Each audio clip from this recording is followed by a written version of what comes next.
To come online. There we go. So I think we're everywhere. And we're live there too. So, all right, we got a good show lined up for today. And let me hit this button. Hey everyone, welcome to the new media show. And of course, I want to welcome my co-host, Mr. Rob Greenlee. Rob, were your ears burning a little bit? Oh, always. My ears are burning. I just, we're probably hearing the same things going on. No, I just got off an interview, and the guy that was interviewing could not believe that two competitors do a podcast together. Yeah, I've had that conversation many times before. And he said, wouldn't have that show been as successful if you had done it on your own? And, he was really thinking it would be. And I said, no. It would not. The fact that there's two competitors doing it, but what people don't realize is that you and I go back way before we were ever competitors doing this show. Yeah. So that's the thing. We just have kept it going. Yeah. So, Rob, I've got a topic to start out here, and I guess I'll maybe read what I announced, and then you can weigh in, because I've been, I wouldn't say challenged, but I was asked today on Facebook, something I honestly had never contemplated for the Podcast Awards. So first of all, let me read the three things I announced yesterday. Mm-hmm. Number one, big changes for the 16th Annual Podcast Awards. We're keeping the government and organization category. Now, that's one I've had trouble getting 10 participants in. Right. They begged me to keep it and said they would help promote to get more shows participating. And then I said, okay, so we're going to keep it for at least one more season. And plus, I'm adding the following categories: fiction, history, leisure, true crime. Now, there's going to be 24 categories versus 20 now. The LGBTQ category, and it largely follows the Apple Podcasts category listings. Right. The LGBTQ category and the People's Choice are two that obviously are ones that we've done specifically from the beginning. Mm-hmm. So, that was applauded well. And then second announcement I made is we're going to be honoring the 5 most influential podcasters for podcasters. So podcasters are going to be say who was their biggest influence in 2021. Mm-hmm. And then we're going to have the 5 most influential podcasters for listeners. So who was the podcaster that, so we're going to honor 5 people there. So those are the 2 big announcements. Now, this afternoon, I had pasted this into, or this morning, I had pasted those announcements into the Podcast Movement podcasting group. And I was asked, and let me see if I can get over there and read what was asked of me.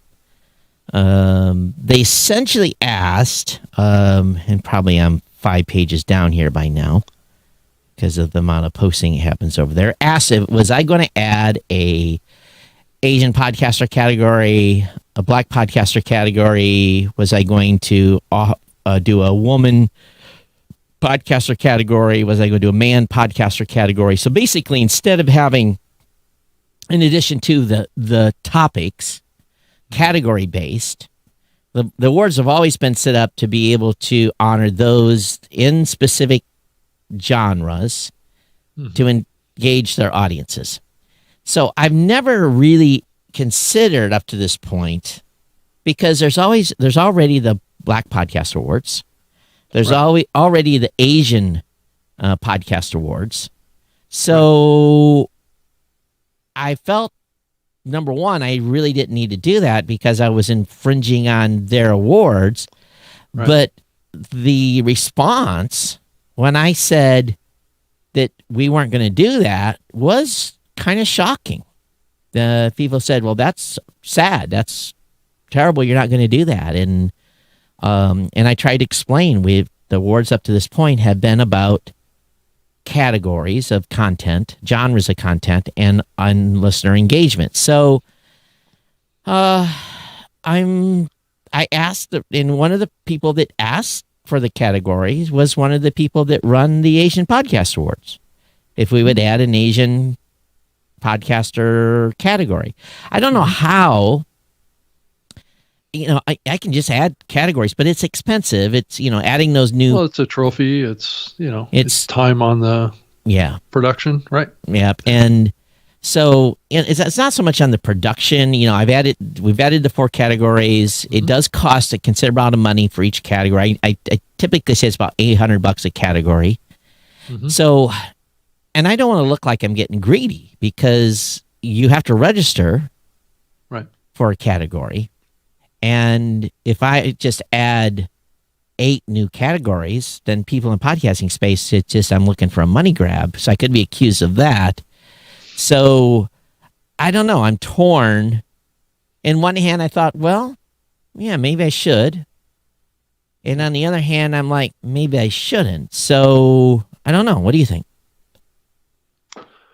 Well, I think one could take the position that you can try it 1 year and see how it goes. I think we are in a time when being sensitive to those and creating awards based on that it's not necessarily a horrible idea. It's something that I think is something that could be received quite well. And I think given the world and the attention that we're trying to shift our focus a little bit more around equality and diversity, and I think that might be a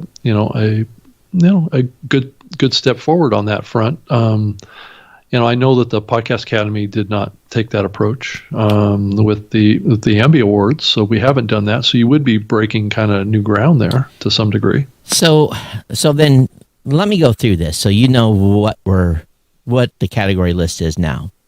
Right. And I just I got to be careful here because if I miss somebody, it's going to be just as bad as the opposite, right? Yeah, right. So up this point, like we've excluding someone. We got People's Choice, arts, business, comedy, education, entertainment, fiction, games and hobbies, government, organizations, health and fitness, history, kids and family, leisure, LGBTQ, music, news, religion, spirituality, science and medicine, society and culture, sports, storyteller/drama, technology, true crime, TV and film. So that's 24. So if I was to add 4 more, okay, so let's say, would it be Woman Podcaster of the Year? Woman Podcaster of the Year. Big trophy.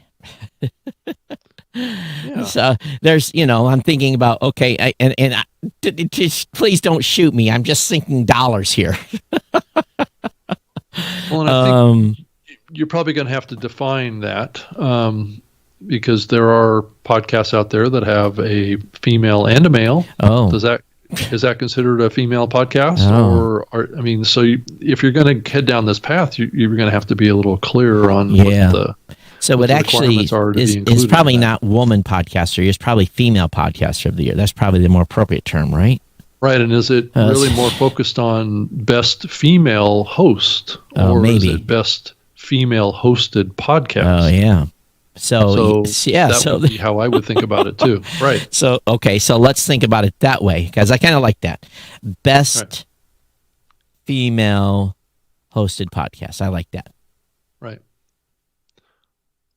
And so then we would have and then we'd have the best male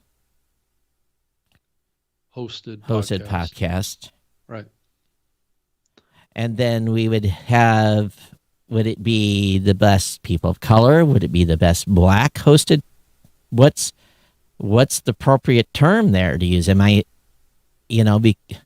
or is it best Asian? Then, what more categories do I have to do to get this right? That's the challenge here on this. I think probably black, Asian, and Hispanic. Oh, there you go. Yep. Those would be your 3 primaries. Mm-hmm. From a racial diversity perspective. Yeah. But I'm trying to think if there's any others that. Well, there's Muslim podcasters, there's Indian podcasters. So is that? You're right. That's exactly So I mean, this you is could. Well, this is the can road you could put- go down. Can you put the Indian podcasters in the Asian category, or do we need to have in a separate Indian category? I don't know. Which is not necessarily a bad idea. Just there's certainly a big population pool.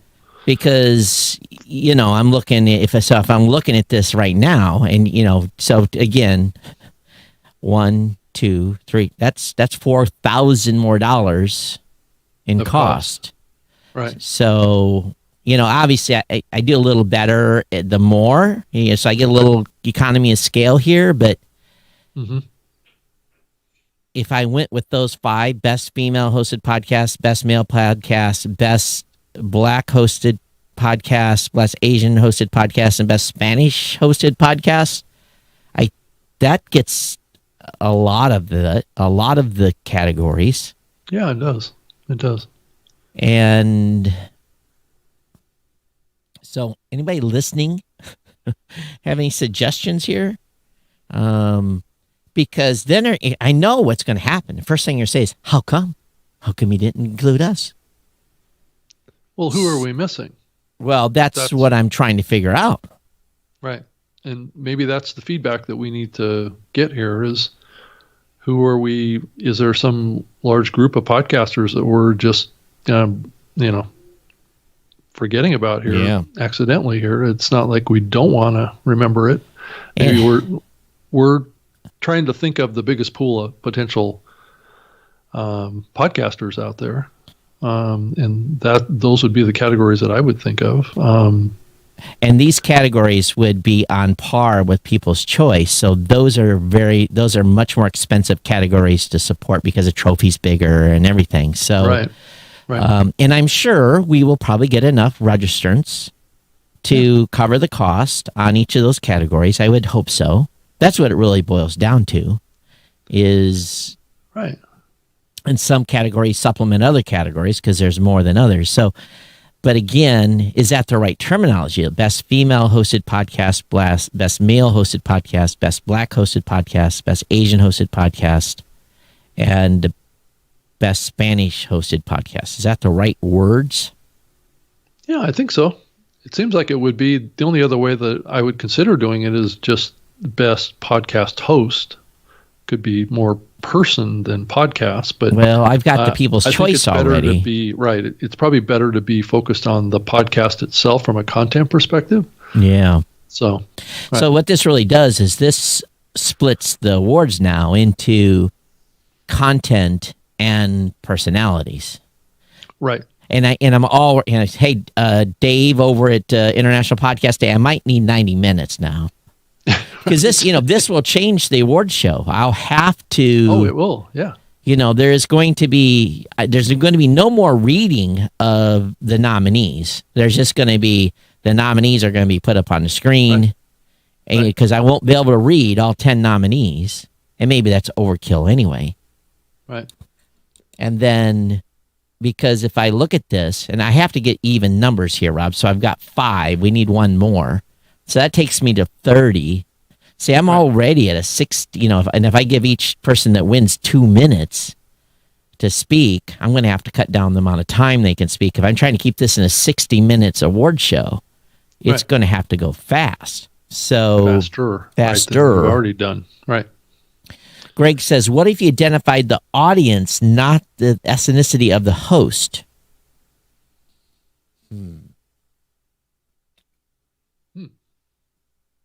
That would be a hard thing to evaluate, though. Well, it's not evaluated. This is nomination. First of all, it's registering, nomination, and voting. I don't have to evaluate it.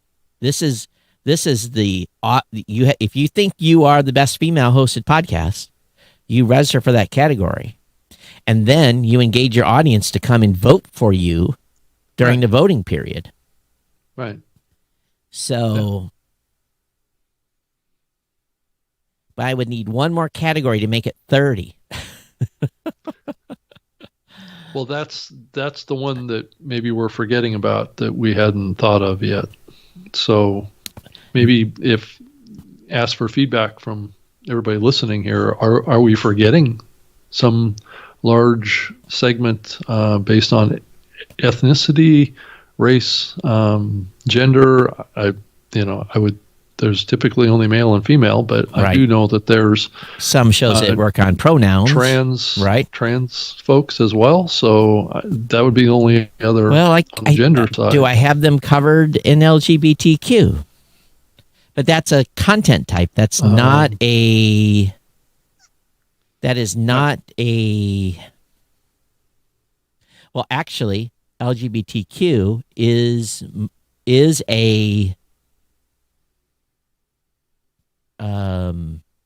It could be best LGBTQ show. It could, because in LGBT, it does include that category, right? I'll be careful how I explain this, because people have always asked, why does Apple not have an LGBTQ category? Right? They are purely focused on topics, not. And sexual orientation, right? So, and I've had an LGBTQ category from day one of this awards. Yeah. So, I do consider it, and maybe I'll get some disagreement here. I do consider it a category of content. And part of the reason why we've always wanted to promote LGBTQ is because it gives those folks that maybe not out of the closet yet and access to content and ability to go to listen to content. A lot of the shows that are on that are about helping people that are still coming to grips with their sexuality. Not all. Right. So my point from the beginning was we want to make sure that, because those shows were very successful in the early days of podcasting. Very, very successful. And I would think that they still are. I'm sure they are. Right. So you guys are all listening here in Facebook. Don't all jump in at once. But I am missing one. And actually what I could do is I could remove storyteller drama from the list. That's my own category that doesn't follow along with the Apple podcast directory. But there's some storyteller stuff that is not true crime. So I think it's a legitimate category. Todd, do you have a category around fictional? I have it. I added fiction. Yeah, you did add fiction. Yep. Okay. I added fiction, history, leisure, and true crime. Mm-hmm. Okay. Oh, so, and the only reason I need an even number, Rob, it just looks better on the website. There's just not one category hanging at the bottom by itself. It's purely aesthetics. But yeah. So you're at 29 right now. I'm at 29. Yeah. So yeah, read all 9 of you hanging on in the chat here. So, I really, I was really like, no, that's not what we do. And then it said, I had 3 people say that's a dope idea. I think it's a good idea too. Actually, the more I think about it, so because then you're guaranteed to give attention to those communities with podcasting. Yeah, and I think that's the right thing to do. Yeah.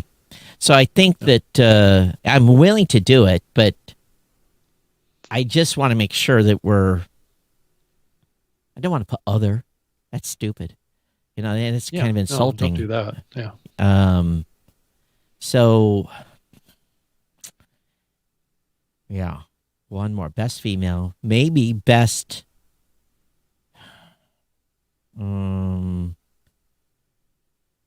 Best. Is there another genre that's coming up? Best co-host show? Co-host show? Yeah. Or solo show? Oh, that's interesting. You could go down that path too, right? Right. But I think How about best co-host? Oh, that's interesting. Best co-host. Or best co-hosted show. or best produced podcast. Oh, see, now we used to have that.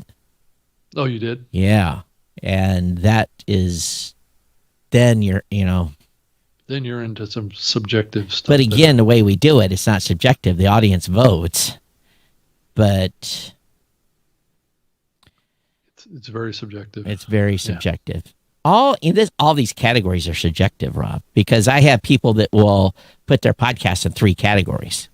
They'll put it in history, they'll put it in news, I mean, that's just the very nature of content, right? That's what's hard about doing these things. Yeah. Dave says, remember, Todd, the more you add, the more people will potentially upset. You are a glutton for punishment.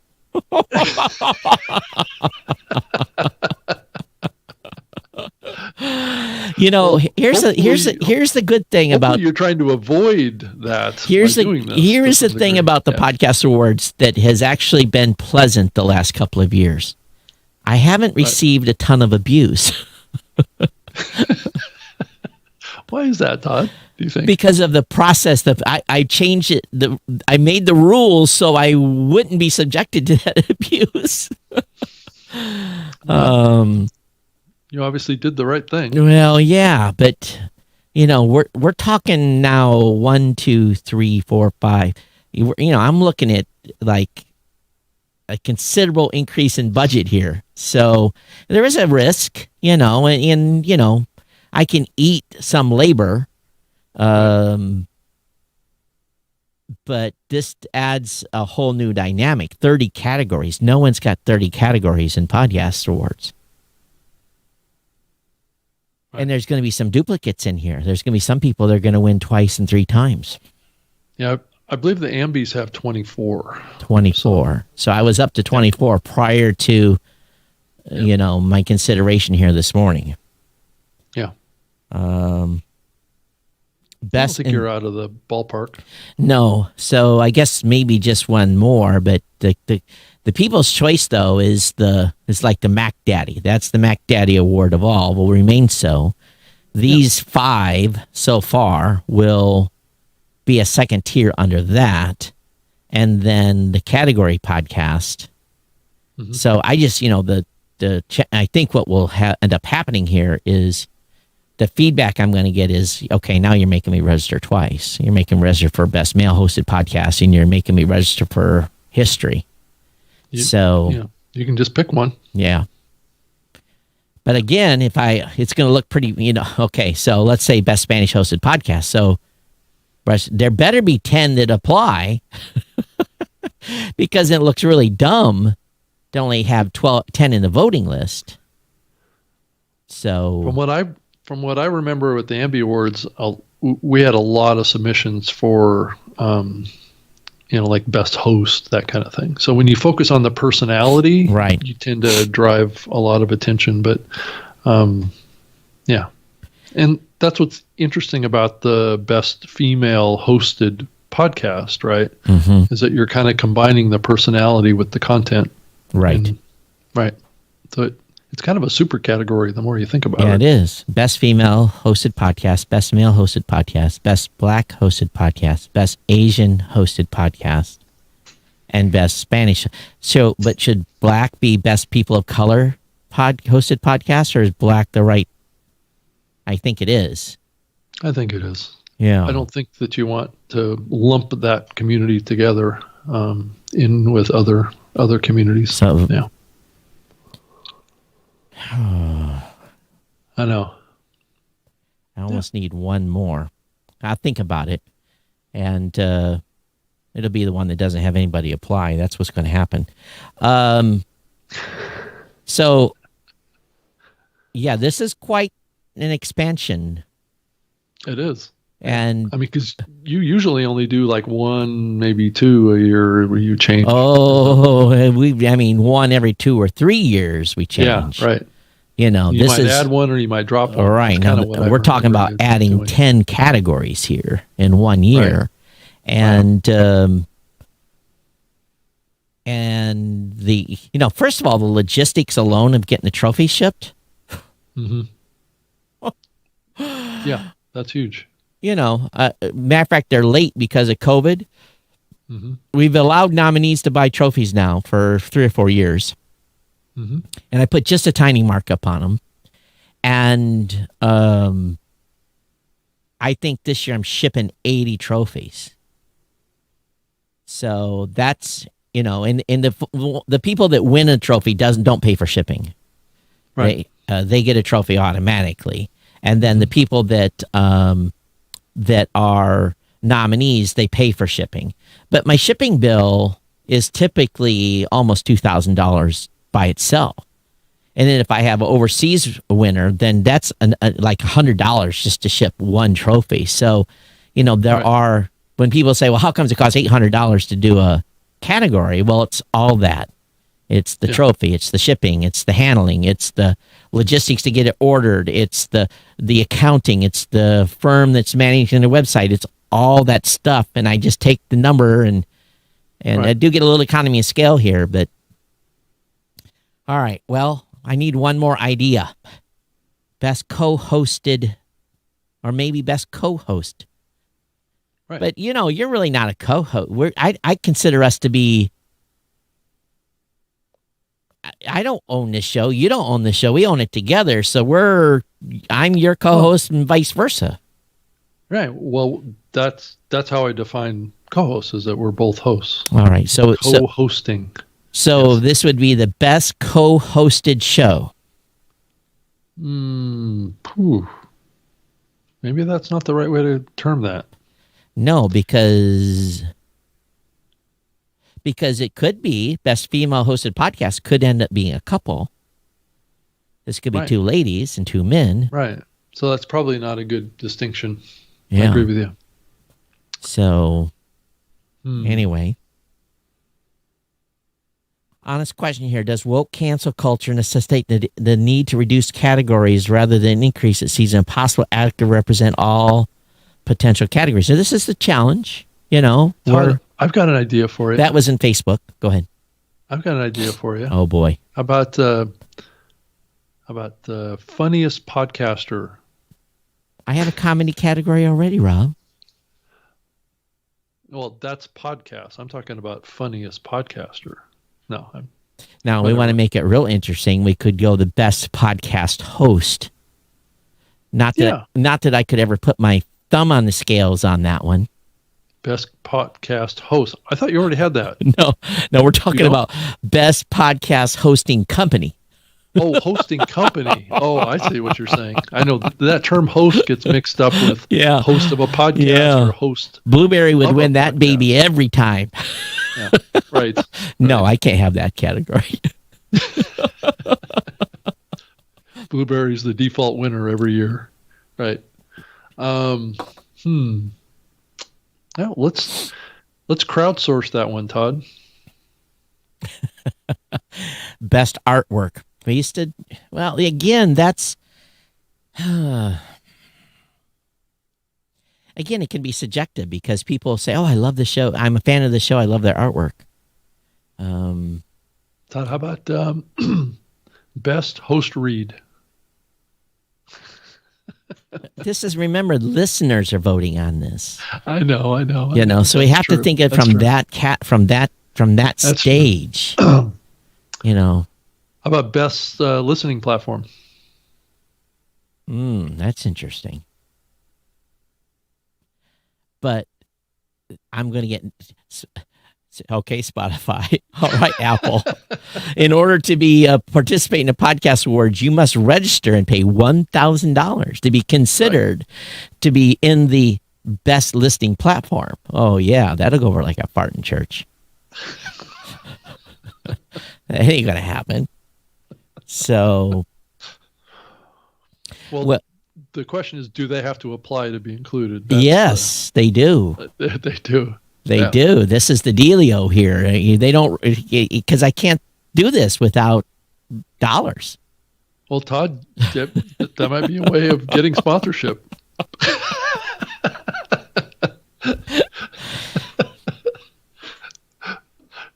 Crazy. So I'm already, there's going to be some duplicity here now, because if I may have to cancel then the top 5, because I'm asking podcasters to, and maybe that's what it is at the end, there will be a list of a box someplace on the website where we are going to list the 5 most influential podcasters for podcasters and the 5 most influential podcasters for listeners. That's 2 separate boxes, but yeah, I still need one more category. Because I think that's important too. And it's this is where the podcasters get a chance to say, this person has influenced me a lot. And there's no registration needed for that. We're going to have that as a question we're going to ask podcasters when they register their show. And we're going to derive a winner from those entries. There'll be no voting on that. Maybe we'll end up doing voting. I don't think so. So, okay, well. Yeah, I still like the best podcast listening platform. I still like that for some reason. So, I don't know why. So maybe we don't give them a trophy. Yeah. Yeah. I don't think they need a trophy. But should I make them register? Yeah. Of course. And if they don't register, then either Blueberry or Lipson wins every year. I'm not, but I can't make them change my whole registration platform to. Oh no, I mean not Lipson or Blueberry, but let's say Google and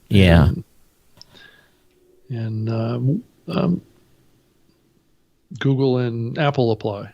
Because now if I don't make them register, then I have to be inclusive and make sure I get everybody, because I miss one. They're like, how come you didn't include me as one of the listening platforms? Right. But then again, does it expand into, it gets stupid then. What is the best podcast app? We can go on forever here. This is supposed to be about this is really, it's the People's Choice Podcast Award. So what do the people like in the podcasting space? So your idea about the best podcast listening platform is a good one. Yeah, I think it is. How do I facilitate registration for that? That's going to have Same to way be. You would do anybody else. So just charge them $30 to let them register. Yeah. Sure. All right. You can't. And they're not going to get. They're not getting a trophy. And then you can follow up with an email saying, if you want to sponsor the event, here's the sponsor packages. So best podcast listening platform. Yep. We're so evil. Stir the pot. That's what this show's all about. So we know some of you out there that have listening platforms are listening. Yes. Many of them. Is your boss going to sign off to come over and spend $30 to register? Yeah. Are they going to allow you to put that on the credit card and register? Okay. I got my 30. So now Spotify. Oh, hey Rob, I might need a bigger server.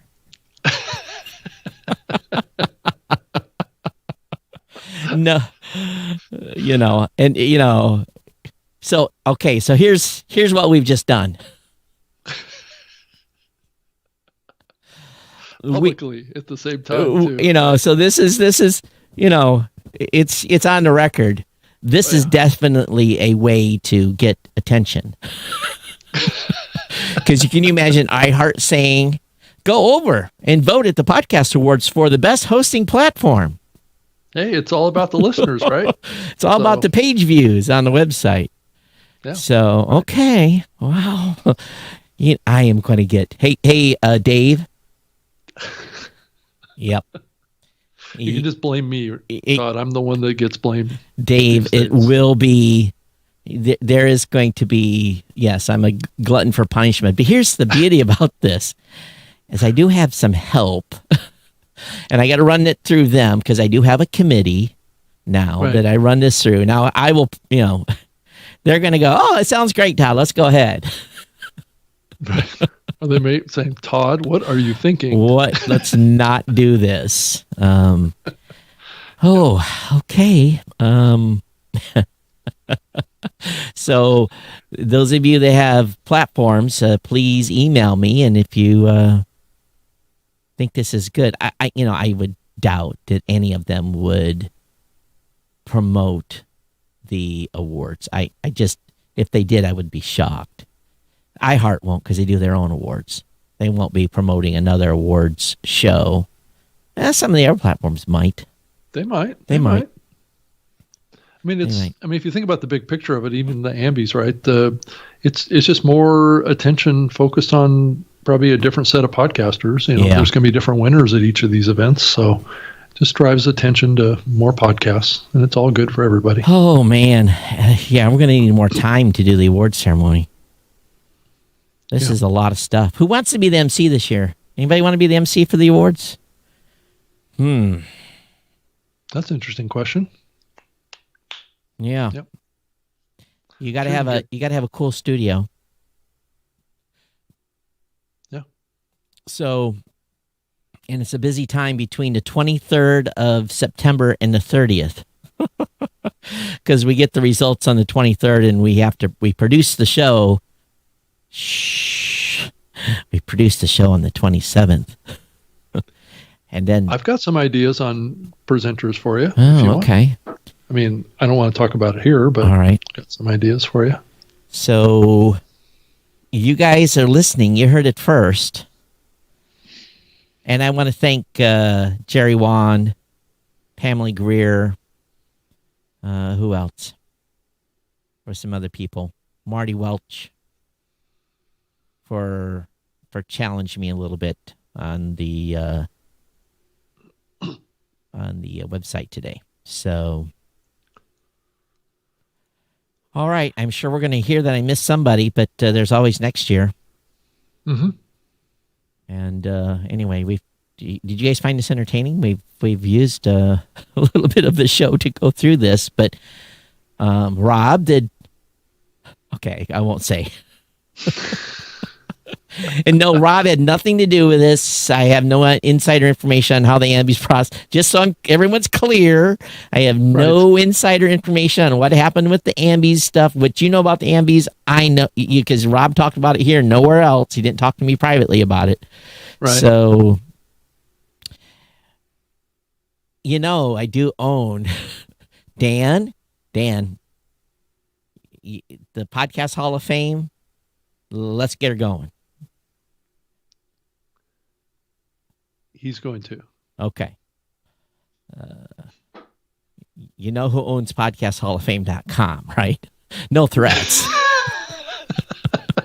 No threats. I can't. You're going to do it one way or the other. No. It's and I couldn't. Dan would sue me, and then it would be no fun. So. Well, Dan has told me that he's always wanted to have it. So I think it's just a matter of making it work. And I got to figure out how to make this work financially.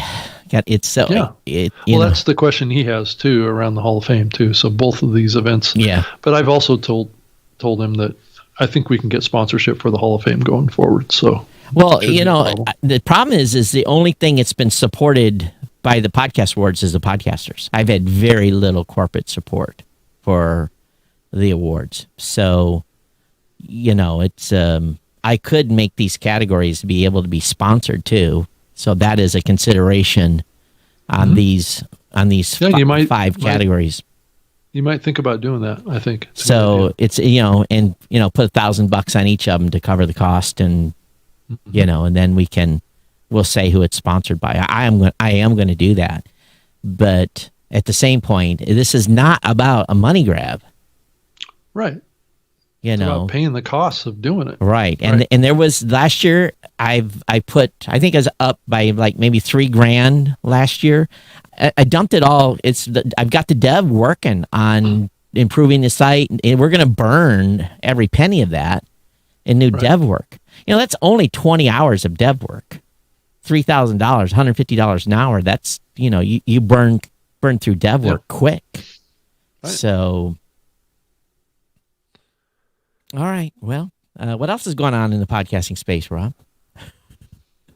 I thought it was interesting the article that came out on Sounds Profitable about Jordan Right. Harbinger with his doing $40,000 a month in advertising, host read advertising for his podcast. I thought that was an interesting thing. In his commentary in here in the article, I don't know if you read it, Todd, that he makes a comment that there's been a lot of focus from the podcast ad industry on listener demographic targeting, right? So this concept of targeting based on demographics. And what Jordan has found in his spending on campaigns is that it really didn't move the needle any different. Okay. Not that... I'm not necessarily surprised. No, I'm not either. Right. So, yeah. So, this whole targeting thing, I think everybody gets caught up in the technology, but I don't see a lot of people looking at the actual impact on the actual results. Right. As opposed to just running the campaign across a group of shows that have a general association to the brand. I've seen lift studies too. I've seen results too, and I see maybe a 1% difference or something like. I mean, it's been minimal difference. But did you see the type of return he's getting on his ad spend? Yeah, it's like he's spending $1, which when you think about, he's spending $40,000 a month. So he's getting an extra $80,000 back in ad revenue because of the increase in audience that he's getting. So yeah, I mean that's a fantastic return on your investment. I'd love to get that all day. So was his pure target was to build audience, not he's spending revenue and audience. Revenue and audience. So how's he getting additional? He's spending $40,000. He's getting new audience, and then they are buying his stuff. The CPM is probably the same. He's just getting higher numbers. So he has other advertisers for his show, I'm assuming? Yeah. So he has advertisers that are buying into his show. His goal is to drive overall listeners to the show. That's smart. Yeah. Drive that CPM multiple up higher based on picking up, 10,000, 20,000, 30,000 more listeners every time he does a campaign. Yeah. So, and we've known for a long time that cross promotions in podcasts have always worked. Yep. He's just tapping into that, and you have to have a significant budget, I think, to really make this work, though. Yeah, of course. To be frank, he's spending the right kind of money. Yeah, he is. That's $120,000 a quarter. And, I looked at, when Citrix GoToMeeting first came in, they were spending about $120,000 to $150,000 a quarter. And it took me a long time, maybe a year, to drag out of them, okay, what are you happy with a cost per acquisition? Mm-hmm. And they finally, and this is like 2006, they told me, says, if we can spend $200, if it costs us $200 to get a new client, we do backflips. And we were bringing new customers to them for $37. So podcasting was bringing, it only cost them $37 to get a new customer, and their product was $39.95 a month. So they didn't even pay, it didn't even cost them 1 month of the service to get that return, whereas print, TV, everything else, that customer had to stay 5 months before they made 1 penny off the money it cost them to acquire them. So that's why they spent the crazy money they did. And, here's an absolute true piece of insanity. Citrix was doing it in-house. They were running the campaigns in-house with a Citrix employee for a long, long time. And then the company said, we're having such success in this podcasting piece, we're going to give this to an agency. Right. And let them run the podcast campaigns. Even though we're delivering 5 times value for them month after month after month after month for a number of years, the day they handed it to the agency was the start of the decline, because the agency then started trying to tweak, squeeze, cherry pick, and Right. all of a sudden, guess what? Went from 37 to 45 to 54, because Citrix let us run the campaigns. As we would just submit them a list. They would maybe ask about one or two shows. Mm-hmm. But when they turned over the agency said, "Oh, we don't want this one, this one, this one, this one, this one. And oh, we want everyone to run this a separate promo code. We don't want you all running a different." So I that's when I basically told my team at Blueberry. They messed it up. I said give Citrix 6 months. That revenue is Right. going to be gone. Right. They messed it up. And I went to the agency at least 5 times and sat down with them and said, "You're screwing up." I sent Citrix an email. And if Citrix was thinking podcasting's no longer working for us, well, it stopped working when they gave it to the agency, and the agency put the screws on everything because they knew best. And they wouldn't listen to Todd. I was making Citrix go to a meeting a lot of money. Right. And the podcasters were delivering new customers to them. And again, this is before Zoom and all these other companies. Citrix was it. GoToMeeting was it for years. Man, I'm going to tell you, there's a whole story. There's a book there. So Jordan's doing the right thing. He's running the campaigns himself. I wonder how he's picking the shows. Well, I think he's trying to. I don't know that he shares a lot about that. He creates a pool of shows. Is different than how someone brand new to buying at scale would create their pool. He doesn't in a strong relationship with the brands and the podcasters directly. Mm-hmm. So he runs campaigns with many of the methods listed below, but he's working with the ad agencies, advertising, kind of like True Native Media, those type of folks, and they're typically working with the larger networks like a Midroll or those type of folks, or the Lipstick and Vinyl folks. So it's finding alignment around the personality and topics. I would imagine in shows. It's probably other talk shows, right? Because that's what Jordan's show is. He brings on celebrities and he talks with them about various topics, not unlike what Joe Rogan does.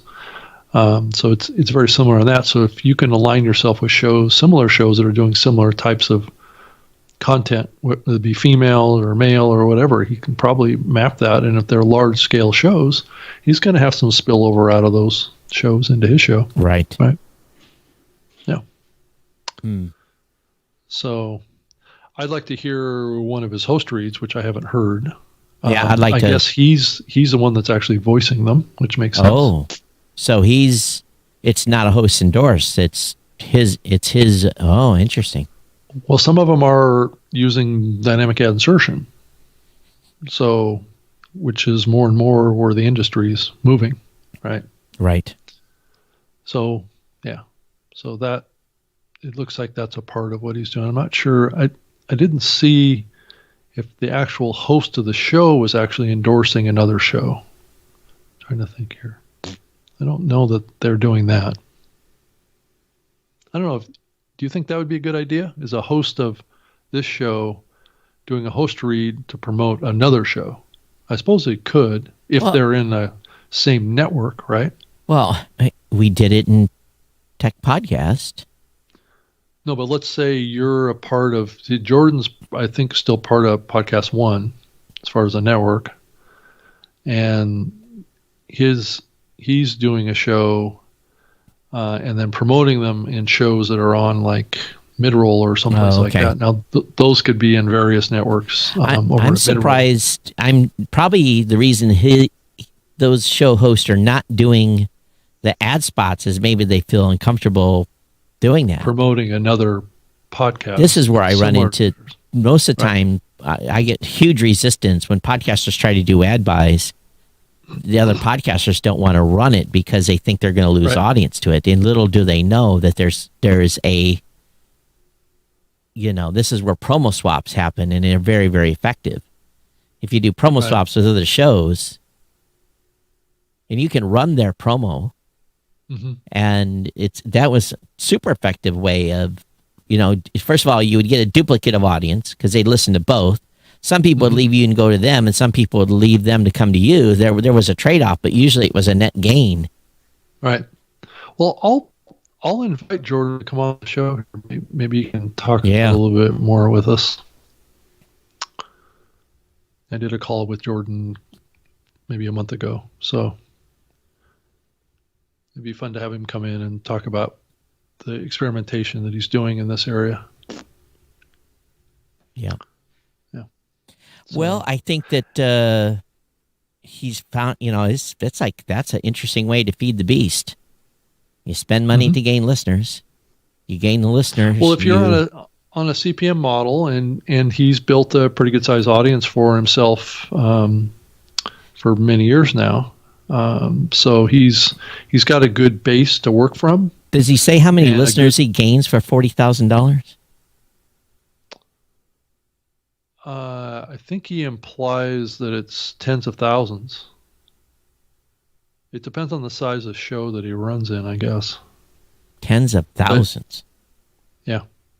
I mean, if he's running his campaign in a show that's getting 500,000 people listening, you could pick up a couple thousand pretty easy, right? Yeah. Or 10,000 or something like that. But it'd be interesting to hear his take on the whole thing. I mean, this article is pretty extensive. I haven't combed through all of it yet. And I also heard that I had seen it because I skimmed it too, that he was actually, for the host Reds, he was the one doing the auditing on the host Reds. I believe that's what it was. And he would hold podcasters' feet. What implied he was holding podcasters' feet to the fire, but I don't know. Right. I'll have to go back and read it. You all can read it too. Yeah, it's at soundsprofitable.com, Mr. Brian Barletta.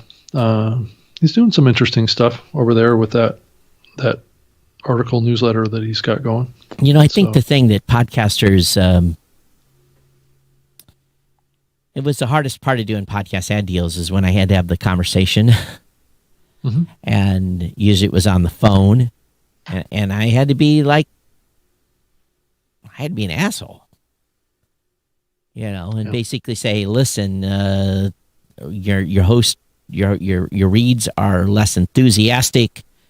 Usually I've gotten a concern from the vendor, their audits, or I noticed it, and they said, you got to step it up, and they wouldn't step it up. Then that second call would be, I'm sorry, this campaign's terminated with you, and and oh, by the way, because I warned you, you're on my list, and that was not a list you wanted to get on. Yeah, right. Because you would take, I would say, how's the best word? You'd get a timeout. Right. Go sit in the corner. And, it's just a timeout, and then there would be a conversation again. Okay, do you understand? I'm serious about having to. They're paying good money to be in your show. Don't joke and come across as if, you don't like this product. Right. You're harming our ROI.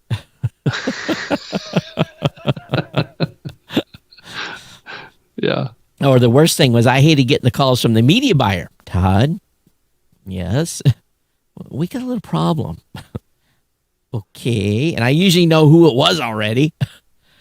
Did you hear the ad 2 shows in a row from so-and-so? Yep, I've talked to them. Wow. And you get this silence on the other end.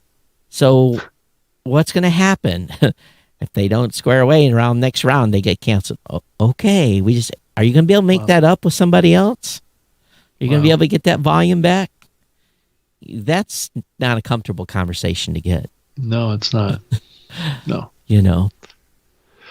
So Todd, what are you hearing about Apple and their this rumors that are swirling around about Apple getting into subscription stuff with podcasts? I mean, I'm hearing lots of people talk about like this, like they know what they're talking about, or that they know definitely that it's happening or whatever, and then some content comes out and Apple doesn't even call the audio content podcasting, and I don't know. I just maybe two unrelated things, but first and foremost, I know nothing. I mean, I know nothing. Right. I don't know that Apple is really sharing No. what their strategy is here with anyone. No. So, or if there even is that much of a strategy here. If they're sharing with someone, I'm not on their list. And if they have shared with someone and the news has got out, guess what? You're no longer going to be on their list. Because Apple keeps a list of who they tell stuff to. And when it leaks, they figure it out. And then you go on a list that you don't want to be on. Speaking of Apple, I have noticed, and I've done some Clubhouse sessions with Mr. Steve Wilson. So that was a unique opportunity that I've, getting Steve up in a public forum, presenting or talking has been a rarity. Dave asked, do you still do ad campaigns? Yes, we do, but they are not a primary focus. We get deals that come in, but we don't go shopping for them. Sorry, Rob. Yeah. No, I'm just saying to be able to, and I'm still going to get Steve on this show, Steve Wilson. He's going to be a guest on the show eventually. I think we were shooting towards the end of the month, the first week in February timeframe. Do we have to wait till his non-disclosure runs out or something? No, I think it was more with Steve. When I talked to him, it was more about him getting more comfortable in what he's doing at Qcode, right? And being able to talk about it in a way that was fully knowledgeable about what they're doing, and he's trying not to be out there in the community. And I'm speaking on his behalf here, but not. He tends to get pulled into a lot of questions about Apple. Mm-hmm.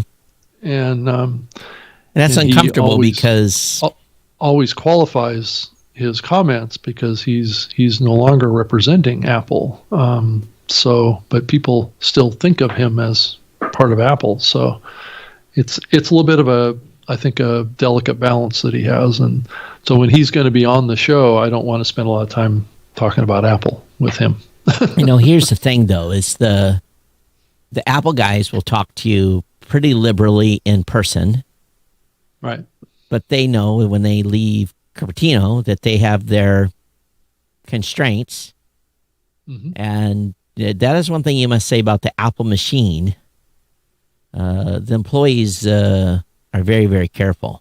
And,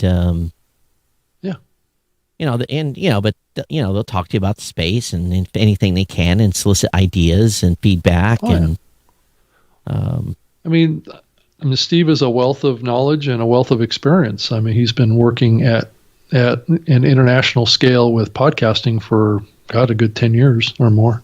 So he's got a lot of experience in this medium. Then he just hasn't been able to share it with a broader audience per se until now. So it's so far it's been great to have him part of that, speaker community so far. So. Well, the space continues to move. There's stuff in the, obviously in pod news every day. And James, no, we don't think you're running any conspiracies. He made a comment on my Facebook page that we think he's running conspiracies or evil plot. He might have a little bit of plot, Well, I would hope he does. No, what he does is he's kind of like us in a little. Well, he's a journalist, right? Well, no, he wants to stir things up a little bit. He kind of like. Okay, this is going to be completely politically incorrect, but have you ever crop dusted somebody? Do you know what that is? You know what that's referring to? Yeah. Okay, so if you've ever crop dusted somebody, that's what kind of James is. He kind of crop dusts people. He just kind of drops a little bomb and then he kind of scoots away and watch what's happened. So that's kind of James a little bit. I think they call that an instigator. No. I think it's appropriate to use crop dusting as the. Well, I want to back up and be really fair to James. Yeah. We're teasing. James has done a terrific job in the medium, and I know he takes a lot of heat. But all of us take heat, as we all know. And so there's plenty of heat to be spread around, but it's never personal, and I still think that James does a terrific job there at Pod News, and he pushes the envelope on things. He's looking for stories. He's looking for ways to get people engaged and talking like what a good podcaster should do. And, right. And in some ways, that's what we do on this show too. We don't always take the easy path or the less controversial conversational path. For the simple reason is we want to spark interest in what people talk about. Yep. So can I do a little yes. sales pitch here? So we've been collecting data for a very, very long time. There's a little gap. We had a little server problem. Angelo, he'll take credit for that. But we introduced today what we're calling play tracking. And it's a very small subset of information. So each show that is using first of all, you got to be hosting with us. Second of all, you have to be using the Blueberry player on your website, web player. And what we're doing is we're anonymizing the data. There's no identifiable information. No, nothing can, we're following GDPR, but basically we're seeing how long people stay on the web player. So we're providing play tracking data back to the podcaster now. So we tell them, we give them I think we have 5 different charts, and we show them they came in, did they leave? Kind of like what Apple's doing in their yeah, exactly. But here's the back-end metrics, and here's the kicker: is some shows have a lot of web traffic. They get a lot of web plays. Some shows have a lot. Some have very little. So it all depends on your shows. Their website strategy. Right. So, if you get in there and your play tracking data is thin, well, that tells you maybe you should remind people that you can play the podcast on the website, or maybe that's not your strategy at all. You just want to be on the app. But it's a mixture of data. So, I looked at my data and it looked pretty good. I looked at this show's data. No one listens on the website for our show. We get 2 or 3 web plays, so there's a few of you coming to the website. Most of you are listening in the apps, as you would expect for a podcast show. So it does run the gambit, but it also shows you the same type of thing when people drop out and retention, and it's at the episode level. So it's something we introduced today. We do have an API. And if anybody wants to integrate with us, give us a shout out.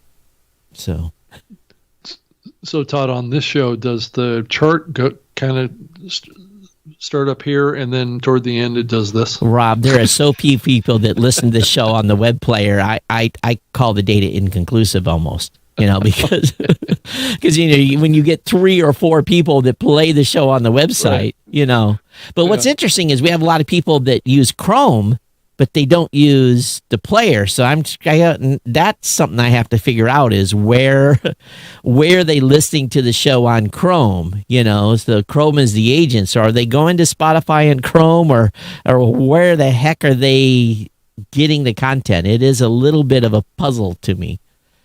So there's a lot of places, a lot of websites. Where the show's available. That link up to the show, right? Yeah.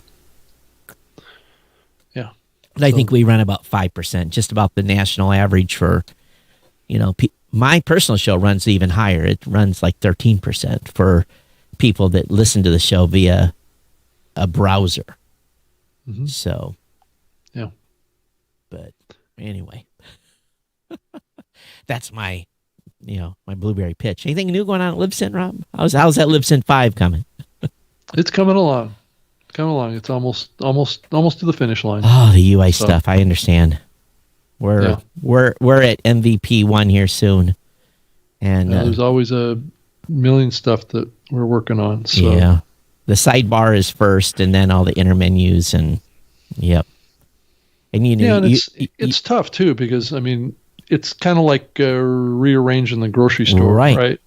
and people don't always like to have their patterns disrupted, and that's what you have to be sensitive of when you're making our stuff has changes been like so this. long, people are going to applaud. Well, that's the same with us too. It definitely has that type of impact. It should be easier to work the new platform than the old one. Yeah. So, and it's all, we're all understanding. Of course, Anchor came out with they had a whole press release just about the change of their logo. I saw that change. Yeah. I guess they did some other update, but they really focused on their logo. So I still think it needs to be a fouled anchor that's wrapped around the A. So you know what a fouled anchor is, right, Rob? Yeah. So, for those of you who don't know, if you got a boat and you got an anchor down and you back your prop into the anchor and you wrap it around the boat, that's a fouled anchor. So I think anchor should have an A with a chain wrapped all the way in and amongst the A with an anchor hanging at the bottom. Oh, Todd. That's a logo change. Well, just okay. I don't even want to go there. Go here. Yeah. Just the name Anchor doesn't. It's not a name I would have named the company. I'll just put it to you that way. That's some marketing advice right there for you. And I'll give it to you for free.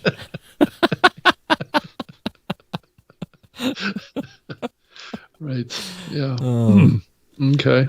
I will start once again wearing my bulletproof vest. Right. As you can see, I didn't really wade too much into the waters of that. Yes.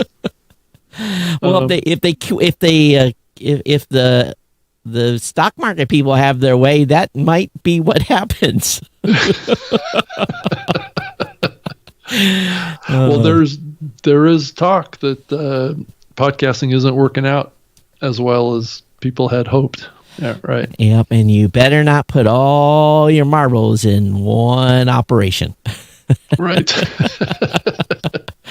So anyway, let's just be fair too. Anchor has made us all realize that we can be better. So we laugh about it, but at the same time we're like, please sink.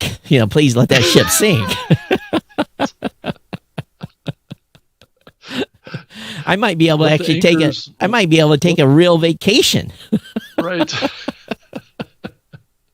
Well, you never know. Anchor could be our savior too. That's right? true too. Yeah. It gets people into the industry, and then they have a good pathway out of there. Well, you guys move a few, we move a few, Buzzsprout moves a few.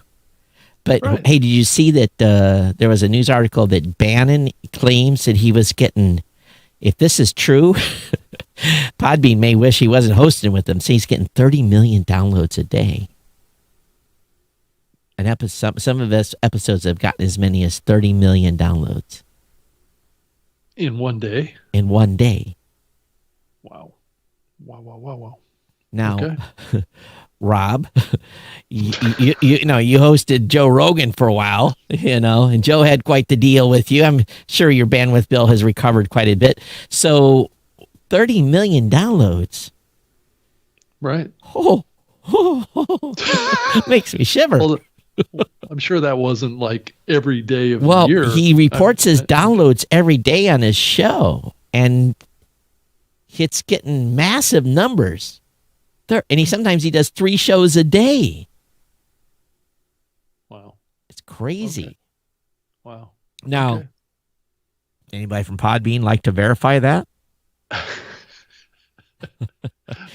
You can send us an email, todd@blueberry.com, robg@libsyn.com, and anonymously report that. I can't imagine that their profit and loss statement is doing well right now. At 30 million, okay, ladies and gentlemen, let's do a little math. So, Rob, a 45-minute show would be how many megs? If he's doing 128K, it's 45 megs, right? You're probably looking at maybe 45, 50 megs, probably. Okay, so let's say 50. Let's round up just a little bit, make it look worse. So if you take, and I don't know if my calculator is going to do this, 31, 2, how many zeros I got to put in here? Here's this high school math. 1, 2, 3. Okay, so I got the number there. And I multiply that. It could be less. It could be less. It could be 40. Okay, so let's 35. use 40. So that's 1 point. Okay. How many zeros here? 1, 2, 3, 4, 5, 6, 7, 8. So let me copy that, edit, because I'm just going to cheat. I'm going to use Google. Let me go to convert megabytes. This is simple, but I'm just being lazy. Convert megabytes to gigabytes. And we always get in trouble when we do math on the show. Yes, we do, because I get it wrong. So that is, if he's doing 30 million downloads per episode at 40 megs, that equals out to be 1.2 million gigabytes. Okay, so now I know how much bandwidth cost at retail. So let me put that in there. And let me put, let's see, probably Libsyn's probably getting about that. I mean, Podbean's probably getting about this much. Let's see here. They're under a penny. That would probably be, I'm just going to say half a penny a gig. And they may have a better deal than that. It could be costing Podbean $6,000 an episode to deliver that show. Over what period of time? A day. Just a day. A day. If he's getting $6,000 a day. Okay, so let me do the math again. I got per episode. So 30 million downloads. If the reporting is correct, 30 million. So that's 30, 1, 2, 3. Kibit is that across all of his archives. I wonder if that's across everything. Okay, let's say it's a day then. Just a day. 30 million a day times 40 megs. And I'm going to copy this because that was how many minutes? So there is, I'm having a hard time focusing. 1, 2, 3, 1, 2, 3, 100. Okay, duh. That would have been 120 million megabytes. Which equals 1.2 million gigabytes. And we take 1.2 million gigabytes. Yes, and multiply that by point. I'll give them the benefit of the doubt. Let's say they're paying 4/10 of a penny. That's still $4,800 a day times 30 days, $144,000 to host that show on a $39.95 hosting account.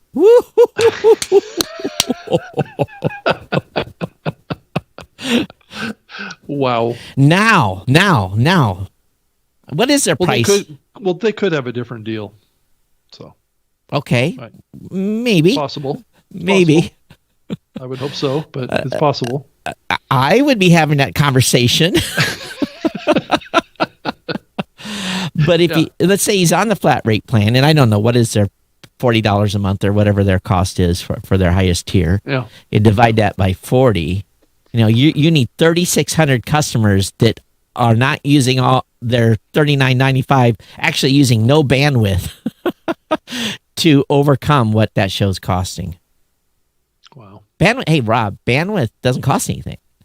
That's right. There's no cost. Hey, I got an idea. Banyan, go over to Anchor.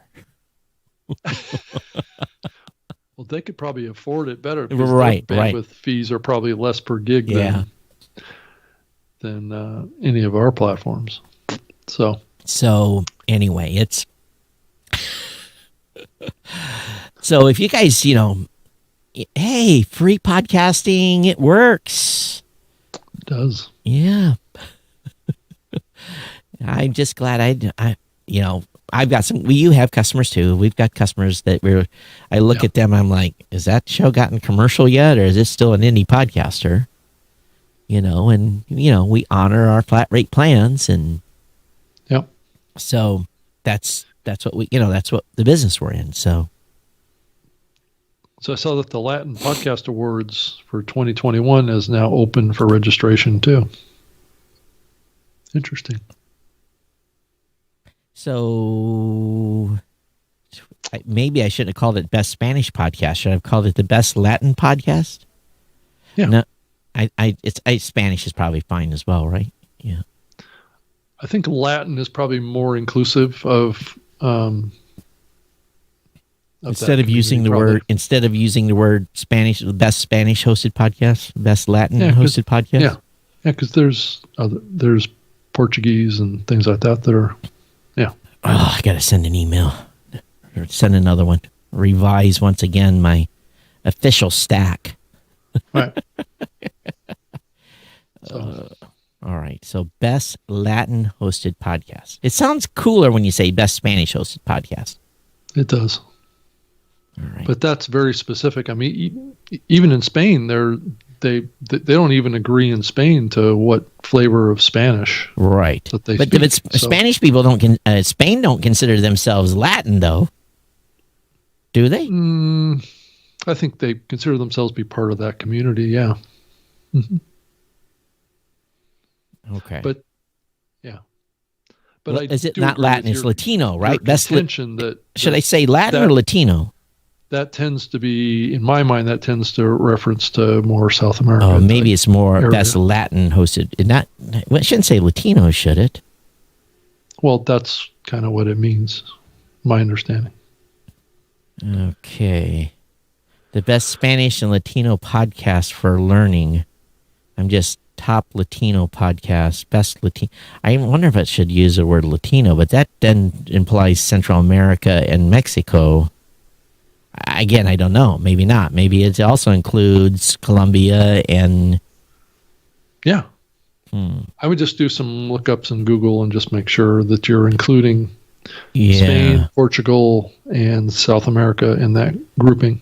Yeah, so I can kind of fix this later, but what do you guys think? Best Latin, best Latino, or best Spanish podcast? What's the more politically correct way to list that?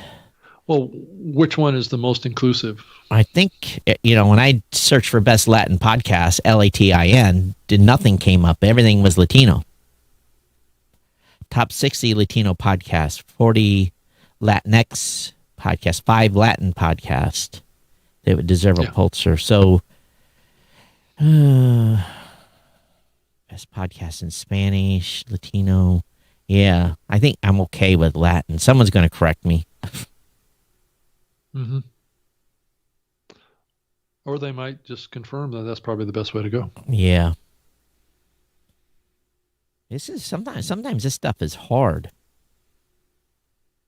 Let's see, I need to put it in alphabetical order. There we go.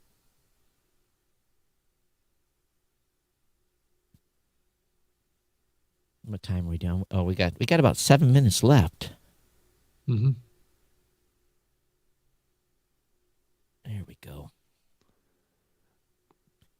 There's also another term called Latinx. Yeah. That also producers Latinx or not Hispanic, right? Well, someone is going to listen to the show and is going to tell me the best way to list it. So if we have it.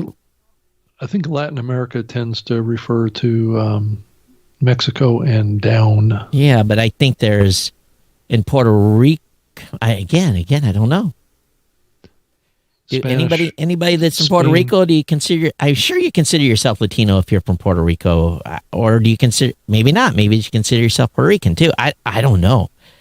Let's just do some research on this. Yeah, and see what. Because I know in like the Dominican Republic, they want to be referred to as Dominicans. Right. They're very national. They have lots of pride. So, it's right. Very much. Yeah. But then there's this intermix of stuff. Mm-hmm. So. Yeah. Okay. Well, it's trying to get this politically correct, folks. Well, we're in the process now with the the Ambie Awards. We're in the middle of going through submissions, and there's a group of people that are listening to podcasts now, and we're going to come up with a nominations list. So here's one thing that I'm probably going to have to do this year that I haven't done in previous years. Mm-hmm. And we talked about on this show, I had one show that was nominated, made it all the way through, got into the nomination stack, and then I found out that, wow, they did something in the past that was wow, and I had to disqualify them. So I added language this year to the rules. And, it's, some of you are going to be mad at me, but I had to, this is what I added to the rules this year. Let's see if I can find it.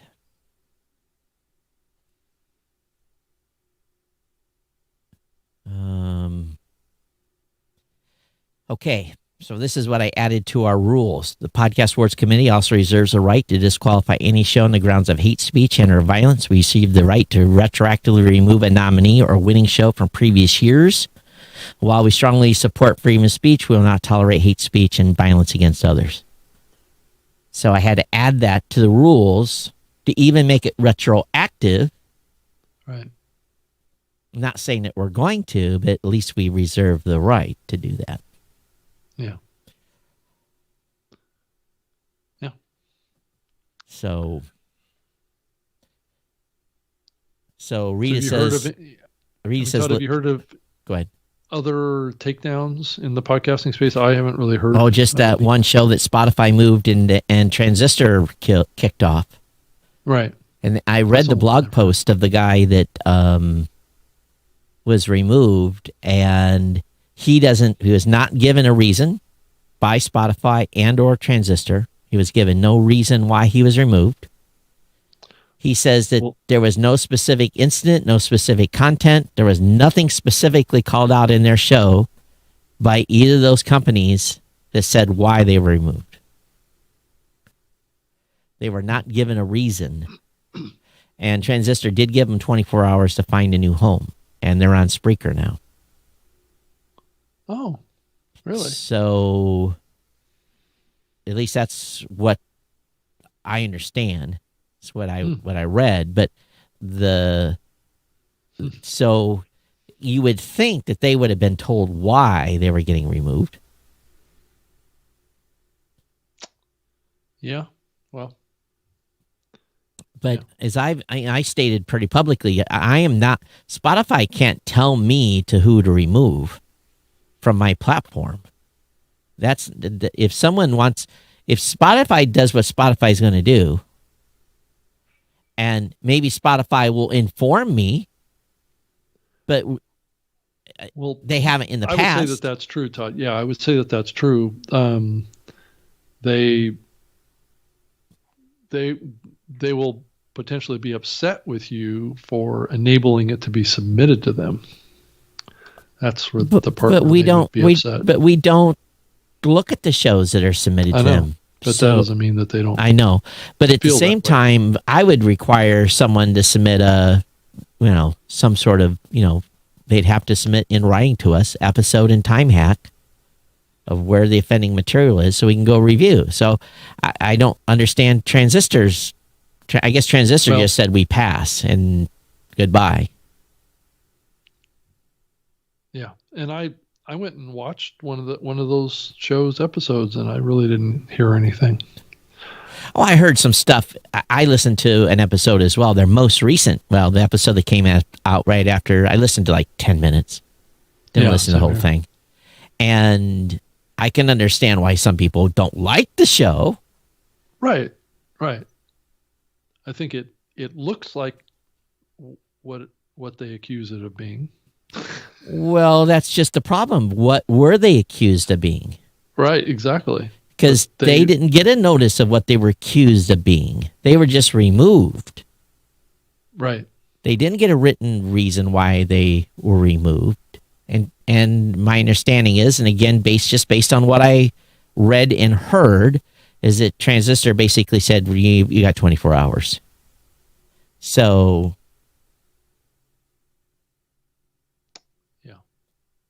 Transistor has to answer why they removed them.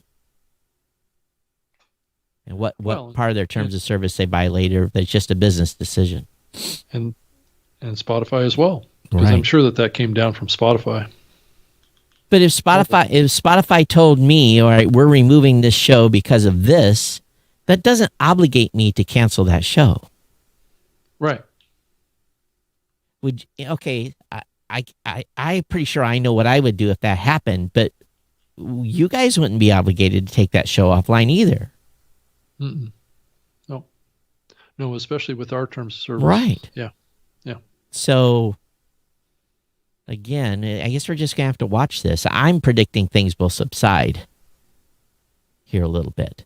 But, again, that show's still online, so on Apple Podcasts. It still can be subscribed to. It's just off Spotify and has a new podcast host. Mm-hmm. Mm-hmm. It didn't create the flurry of concern that like an Alex Jones did. No. But, and I continue to say Spotify removes more shows from copyright violation than anything else. So, but that's their choice. Yep. And matter of fact, we get a spreadsheet with all those removals. Actually, not that many of them. Oh, I mean, as far as outside of the music stuff. Yeah. It's mostly music stuff. Yeah. So, all right. We're probably going to see more of that this year too. So more music takedowns, continue. You think? Yeah. And people, right, I think we're at the end.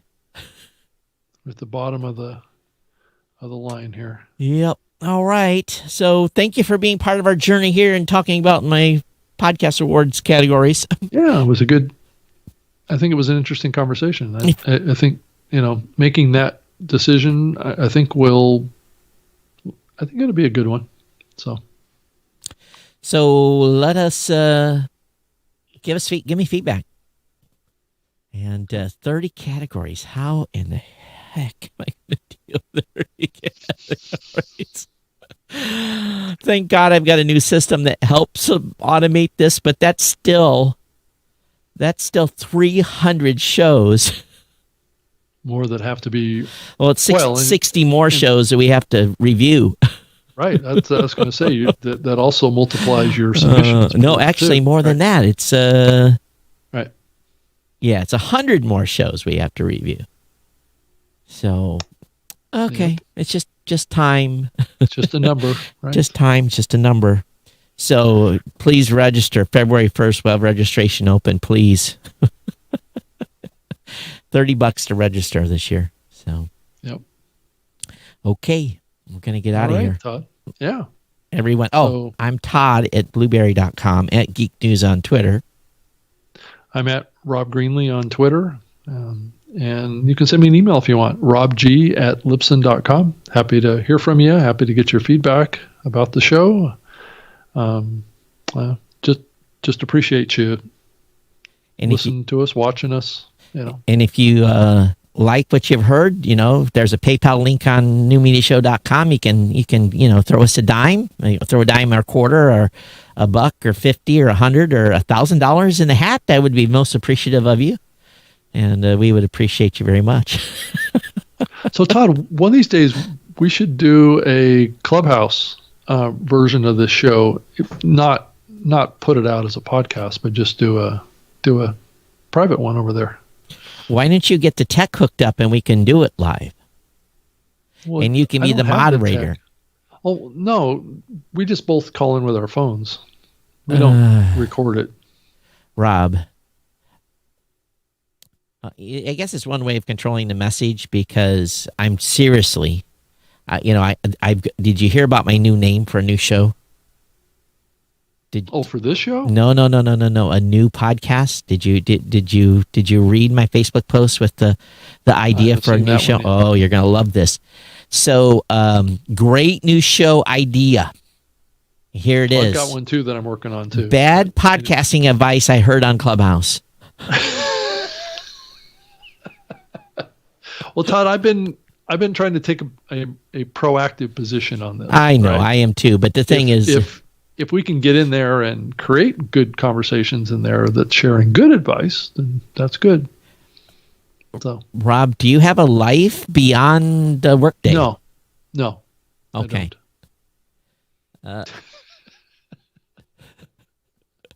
I've been doing this full I can time. do Clubhouse calls while I'm at the grocery store, Todd. I can do it while I'm driving in the car. I can, I've been doing podcasting full time for 16 years plus years. Right. And I, in the beginning, put in 10, 12, 14 hours a day for know you have, years. Todd. Yeah, for years. I was always amazed how much you worked. For years. I can't do it no more. I'll be dead. I will, you'll come to my funeral if I do that. So please, those of you that listen to this show, please replicate the formula. You've got a PhD in podcasting by listening to us. Go in Clubhouse, participate, give these new podcasters good advice, be our proxy. You can do it. We know you can. It just, if every listener of this show spent 1 hour a week, right, in just 1 hour a week in Clubhouse and replicated what you've learned on this show, we could change the world. Right.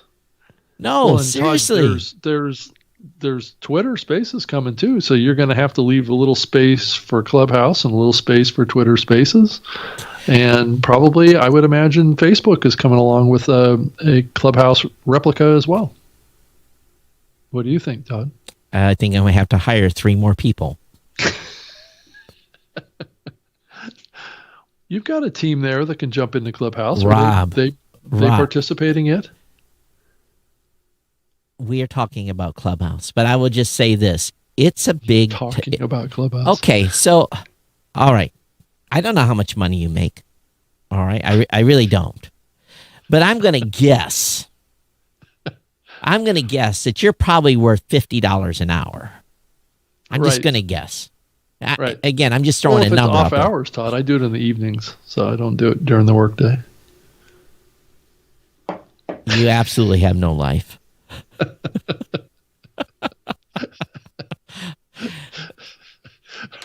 I listened. I went down to dinner in Angola, Indiana on Sunday. I listened to it to the 25-minute drive on the way home, and I was yelling at my phone.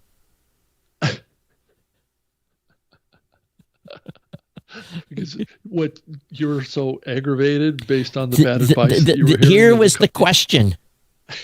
It was a lawyer starting a show to talk about law. Oh boy. And he's not doing it. He's not an ambulance chaser. He's just talking about law and law concepts, U.S. global discussions. And the advice he got from the person that was, whoever he was talking to was, you need to, and this I will quote, you need to focus 1,000% of your podcast promotion in your local community because your podcast will not be a global podcast. What? Yes. And the four other people on the panel agreed. I wanted to reach through my phone and grab someone by the throat. And so your reaction is the same as mine. What? And no one corrected him. This show podcasts are all global. If you're doing the Seattle Daily, that's local. And still you're going to have people listen all across the country. But to say you have to focus 1,000% on building your show locally. He wasn't an ambulance chaser that was looking to get people that had gotten rear-ended to go get $45,000 for their injury. That wasn't this guy's deal. So, right. Well, I mean, it was like a lifestyle radio show is how he was looking at it, right? Yeah, it was, and I understand. Radio station, and I understand that was probably 9 other great pieces of advice given out, but there's just that one knucklehead that I caught at a very specific amount of time that pissed me off. It really didn't piss me off. I just said, no, no, no, no, no, this bad advice. No, I'm yelling at my phone. Right. So please keep fighting the good fight, Rob. Make sure you get my promo code out while you're over there a little bit. I'll sign you up. I'll sign you up as an affiliate today, and we can get you a Blueberry bonus at the end of the year. Okay. So what's my promo code for Blueberry? Founder. Okay.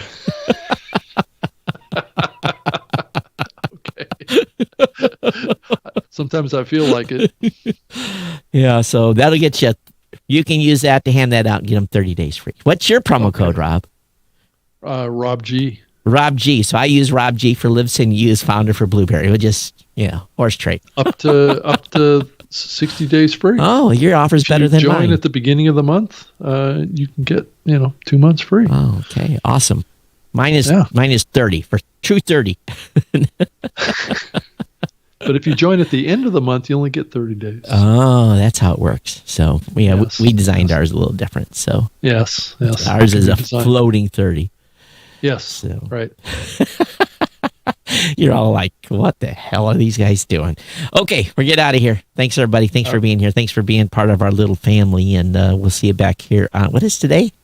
Wednesday? Today's Wednesday, so we're back on Saturday again. We'll be back on Saturday. Everyone, thanks for being here. And take care and go spread the message. As Adam Curry says, duplicate the formula and punch him in the mouth. Don't actually physically do that. That's just a metaphor. It's kind of hard to punch somebody in the mouth. That's a metaphor to get them to be active. So I'm punchy here. So we'll get out of here. Everyone, see you next time. Bye. Okay.